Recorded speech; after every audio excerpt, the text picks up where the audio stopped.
भजन कीर्तन जागरण में जब तक ढोलक का संगीत ना बजे तब तक रस नहीं आता। इसलिए आज मैं आपको दिखाऊंगा कि ढोलक को चमड़े और लकड़ी की सहायता से फैक्ट्री में कैसे बनाया जाता है। जिसको बनाने के लिए सबसे पहले बड़े बड़े जंगलों से बड़े बड़े पेड़ों को काट कर इस फैक्ट्री में लाया जाता है। इसके बाद देखिए भैया जी एक बड़ा सा गट्ठा उठाकर लेकर आते हैं और इसको स्केल की सहायता से बढ़िया तरीके से नापते हैं और नापने के बाद इसके दो हिस्सों में कटिंग करते हैं। तो देखिए कटिंग करने के लिए भैया जी यहाँ पर आरा मशीन ले आए और आरा मशीन की सहायता से इस लकड़ी के गट्ठों को दो हिस्सों में काटा जाता है। तो देखिए जो इसका भारी वाला किनारा था वो यहाँ पर एक्स्ट्रा होता है, उसको पहले काट कर निकाल दिया जाता है।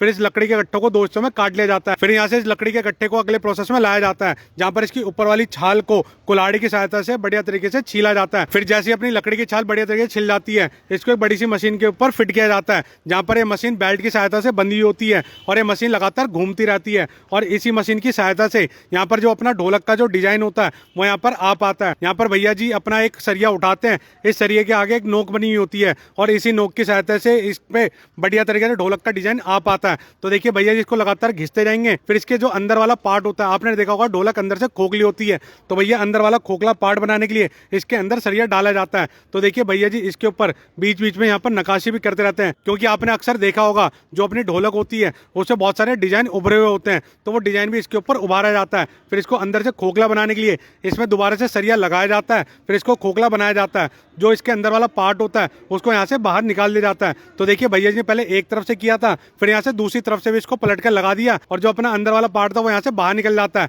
और ऊपर अपना ढोलक वाला पार्ट निकलकर बाहर अलग हो जाता है। फिर यहाँ से इसको अगले प्रोसेस में भेजा जाता है, जहाँ पर इसकी मरम्मत की जाती है, क्योंकि भैया अपनी लकड़ी कहीं कहीं से फटी हुई होती है, छिदी हुई होती है या उसके अंदर दाग पड़े होते हैं। तो उन दागों को भरने के लिए यहाँ पर मसाला लिया जाता है और छोटे छोटे लकड़ी के टुकड़े लिए जाते हैं, तो उसकी सहायता से इसको बढ़िया तरीके से सेट करके भरा जाता है। फिर एक रेगमाल की सहायता से इसको घिसा जाता है और लकड़ी के साथ प्लेन कर दिया जाता है, ताकि आपको अलग से पता न लग सके कि इसकी मरम्मत करके इसको भरा गया है। फिर यहाँ पे बहुत सी ढोलक के ऊपर यहाँ पर मशीन के अलावा हाथों से भी निशान उभारे जाते हैं। तो देखिए अलग अलग पैटर्न वाले डिजाइन लिए जाते हैं और इसको इसके ऊपर सेट किया जाता है। फिर एक पेंसिल की सहायता से इस पर डिजाइन उभारे जाते हैं। फिर यहाँ पर कटर लिया जाता है और इसको हाथों की सहायता से पीट पीट कर अच्छे तरीके से इसके ऊपर डिजाइन बनाए जाते हैं। और जैसे यहाँ से पूरा ढोलक डिजाइन होकर तैयार हो जाता है, फिर यहाँ से उसको भेज दिया जाता है पेंटिंग के प्रोसेस के लिए। तो पेंटिंग का प्रोसेस करने के लिए सबसे पहले इसके ऊपर प्राइमर मारा जाता है, ताकि अपनी लकड़ी के ऊपर दीमक विमक ना लगे और अपनी लकड़ी का जो ढोलक है वो काफी लंबे टाइम तक चल सके। तो देखिए यहाँ पर प्राइमर मारने के बाद इसको सुखाया जाता है, फिर यहाँ पे इसके ऊपर पेंट किया जाएगा।